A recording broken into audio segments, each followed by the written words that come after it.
share ko lang sa inyo guys, marami kasi nagtatanong ng mga baguhan kung paano daw natin to ikakabit itong sensor natin. Pag bumili ka ng sensor guys, ito yung makikita mo. Pag sabihin nating PNP sensor, ang connection nito ay iba, no? Ito kasi guys, Chinese nakalagay, pero nakalagay yan dito, ito yung brown, black at saka blue.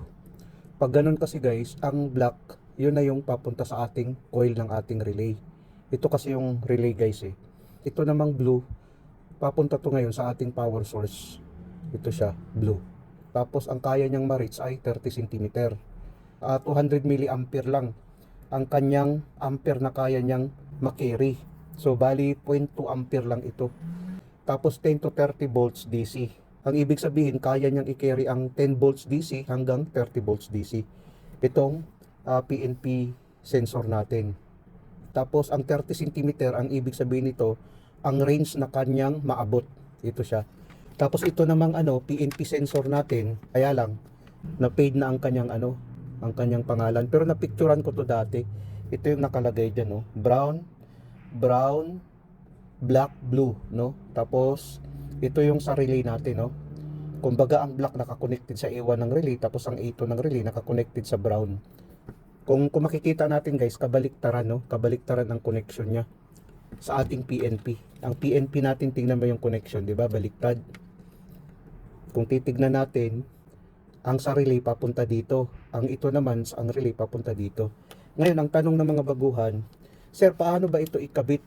Mayroon tayong 220 volts sa bahay. Paano natin to ikabit para mapagana natin ang sensor? Hindi naman to pwede i-direct natin sa 220 volts. So, gumamit tayo ng itong power supply. Itong power supply natin guys, kung makikita natin, pwede natin to supplyan ng, mayroon siyang pagpipilian, no? 220 volts or di kaya 110 volts. So nakasetting to sa 220 volts, nakaselect sa 220 volts.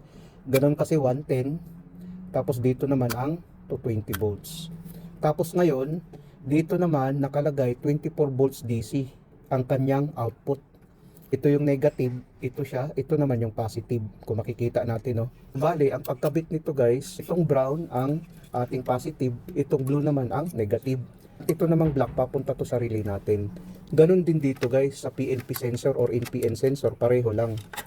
Ito naman ay PNP sensor, ganon din. Tatlong wire kasi mayroon ito. Bali, ang brown ang positive, ang negative naman ang blue. Tapos ang black naman, ito namang papunta sa relay. Ganun pa rin ang connection niya guys. So kung paano natin magamit ito guys, itong sensor, gumamit tayo ng power supply na mayroon siyang 24 volts. Kasi ang voltage dito, kaya niyang makarry hanggang 10 to 30 volts.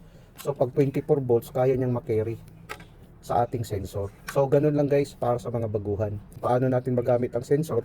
Gumamit tayo ng power supply. Sana nakapagbigay ito ng konting kaalaman sa mga baguhan. Maraming salamat sa inyo guys. Hanggang sa muli.